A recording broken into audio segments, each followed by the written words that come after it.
Good evening everyone. चलिए आज start करते हैं हम इंटरनल स्ट्रक्चर ऑफ लंग्स। और इंटरनल स्ट्रक्चर ऑफ लंग्स में हम इम्पोर्टेंट पार्ट करते जा रहे हैं और बहुत से इम्पोर्टेंट पॉइंट्स हैं जो आपको ध्यान रखने हैं। देखिए अब अगर हम इंटरनल स्ट्रक्चर देखें तो यहाँ it consist of three parts: lobes, segments and lobules. Now अगर हम राइट लंग की बात करें तो राइट लंग की अगर हम बात करें, चलिए यहाँ लिख लेते हैं right lung and this is left lung. अगर राइट लंग की बात करें तो यहाँ पर तीन लोब्स है और अगर लेफ्ट लंग की बात करें तो यहाँ दो लोब्स है, हम ये जानते हैं। अब इन्हीं तीन लोब्स के अंदर ये फर्दर डिवाइड हो जाते हैं। Right lung divides into 10 segments. It divides into 10 segments. और अगर हम लेफ्ट लंग की बात करें तो ये लगभग 8 सेगमेंट्स में डिवाइड होता है। Now these segments further divides into very small microscopic lobules. तो ये ध्यान रखिएगा कि ये बेसिकली इसी तरह से ये राइट लंग में भी होता है और लेफ्ट लंग में भी होता है। अब दोनों में ये बेसिकली इसी तरह का अरेंजमेंट होता है, लोब सेगमेंट्स एंड लोब्यूल्स। तो चलिए अब हम यहाँ चलते हैं। देखिए trachea, as it enters into the chest cavity, it divides from this point. The point of division is known as carina. Now carina से जैसे ही ये डिवाइड होगा, it enters into the right lung and the left lung. जैसे ये right lung में enter होगा, right lung में it enters as main bronchus. It enters as main bronchus, जिसे हम प्राइमरी ब्रोंकस भी कहते हैं।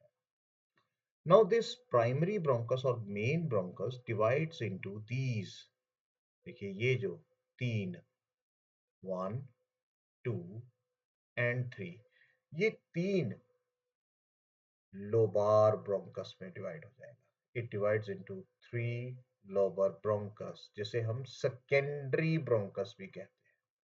Clear? Now this lobar bronchus और secondary bronchus further divides into segmental bronchus. चलिए आगे चलते हैं। So these are segmental bronchus.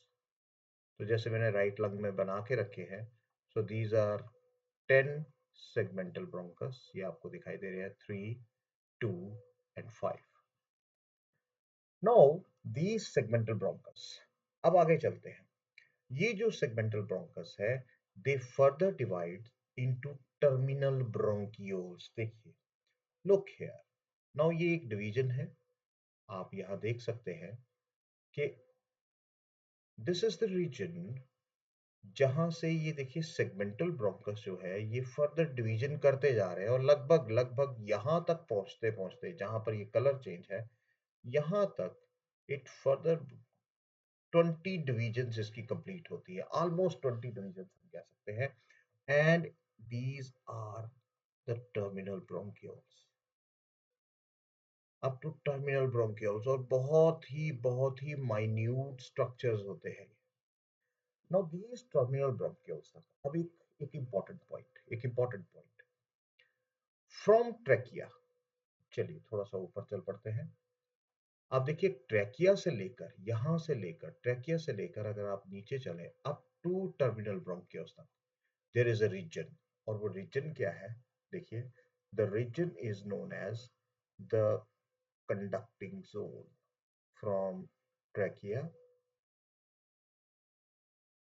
To terminal bronchioles. ये क्या है हमारा? याद रखिएगा, दिस इज टर्मिनल ब्रोंकियल्स तक हमारा जो रीजन आ जाता है, दैट इज कंडक्टिंग जोन। अब यहां पर इंपॉर्टेंट बात जानने वाली क्या है? याद रखिएगा, इस जोन में ये जितना भी जोन आपको कंडक्टिंग जोन दिखाई दे रहा है, हम यहाँ लिख देते हैं, यहाँ भी लिख देते हैं, this is the conducting zone. और कंडक्टिंग जोन कहाँ तक है? From trachea to terminal bronchus. Now यहाँ एक चीज याद रखिएगा, no exchange of gases takes place. No exchange of gases here. यहाँ किसी तरह का किसी तरह का भी एक्सचेंज नहीं होगा, चाहे वो ऑक्सीजन चाहे वो कार्बन डाइऑक्साइड। क्लियर? अब उसके बाद जैसे ही हम टर्मिनल ब्रोंकियोल से आगे चलते हैं, ये रेड कलर में आप देखिए, these further divide up to 5 divisions हम कह सकते हैं। एंड 5 डिवीजन्स तक, यहाँ तक they form the respiratory bronchioles. This is the respiratory bronchioles. ये रेस्पिरेटरी ब्रोंक्यूल्स है। अब ये जो रेस्पिरेटरी ब्रोंक्यूल्स है, यहाँ देखिए, respiratory bronchiole further divides into it further divides into these alveolar ducts, and these alveolar ducts enters into a space. Look here, this is the bunch of grape like structure. ये bunch of grape like structures आपको दिखाई दे रहे हैं. This is the alveolar sac, और इसी alveolar sac में you are seeing these structures. ये देखिए, these minute lungs जिन्हें हम कह सकते हैं, and these minute structures are known as alveoli. तो ध्यान रखिए कि ये जो सारा स्ट्रक्चर है, from respiratory bronchioles to alveoli, to alveoli. Now this region is respiratory zone. This region is respiratory zone, and remember, exchange of gases takes place here. Exchange of gases occurs here. और यहाँ पर आपने अभी देख लिया था कि conducting zone में किसी भी तरह का एक्सचेंज नहीं होता है, तो ये एक इम्पोर्टेंट एमसीक्यू बन गया है हमारा। अब हम चलते हैं कुछ ऐसे स्ट्रक्चर्स की तरफ, अब हम चलते हैं एल्वियोली की तरफ। अब हम इस स्ट्रक्चर्स को डिस्क्राइब करने की कोशिश करते हैं। चलिए एक हल्का सा स्ट्रक्चर मैं ड्रॉ भी कर लेता हूँ, ध्यान रखिएगा।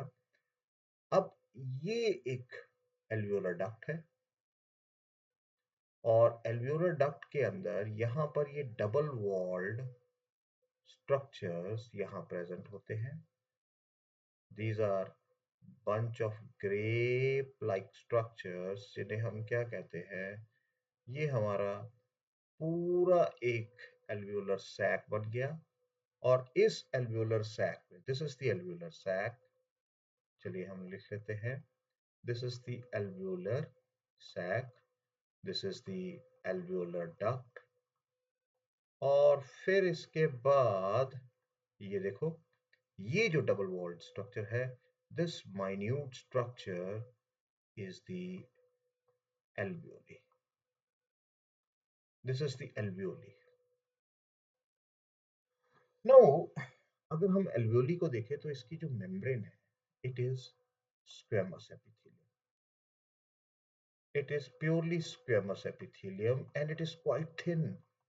It is quite thin. और कितनी thin? It is around 0.05 to 0.2 micrometre. बहुत ही ज्यादा थिन होती है।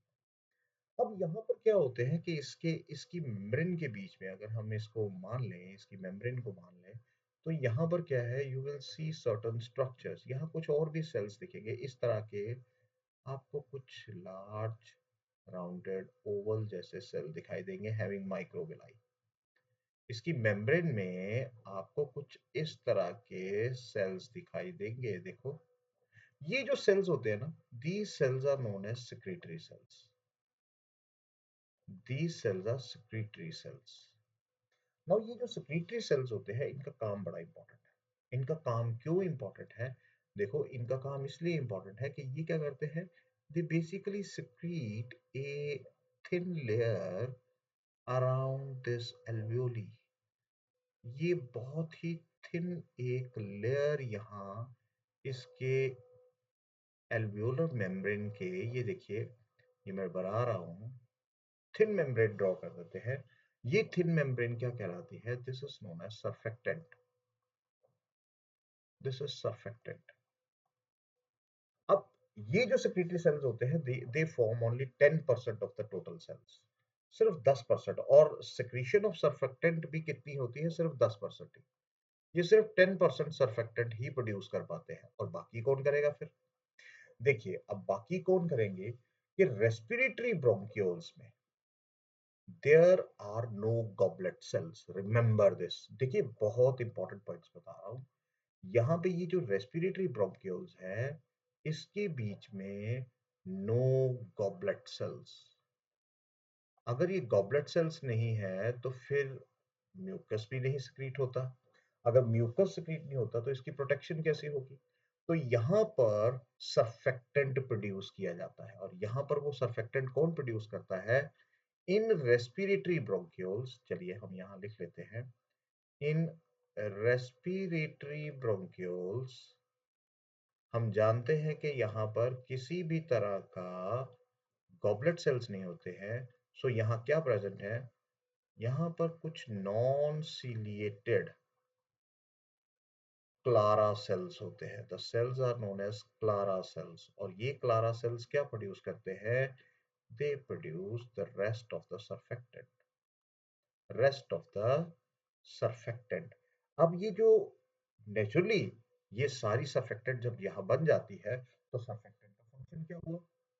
चलो सर्फेक्टेंट का फंक्शन भी देख लेते हैं। सर्फेक्टेंट का फंक्शन है बहुत इंपॉर्टेंट। वो क्या करता है? It prevents the alveoli. It prevents the alveoli from collapsing.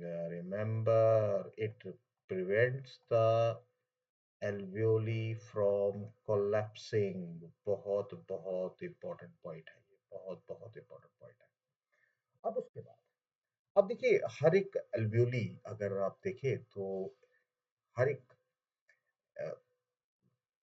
each lung has around 300 million alveoli। बहुत ज्यादा होते हैं, है ना? बहुत ज्यादा होते हैं, और ये आपस में सभी कम्युनिकेट करते हैं। हर एक जो माइन्यूट एल्वियोली है वो क्या करता है? It communicate with each other, communicate with each other, remember, with each other by certain structures known as conpores. So these conpores are the communicating structures. They prevent any blockage. किसी भी तरह की blockage भी नहीं होने देते। तो ये भी लिख लेते हैं, ये भी एक फंक्शन आ गया। कॉनपोर्स क्या करते हैं? They prevent any type of blockage. तो ब्रीदिंग में किसी भी तरह की, आप कह सकते हैं कि किसी भी तरह की हिंड्रेंस नहीं आती, किसी भी तरह की रोक टोक नहीं आती।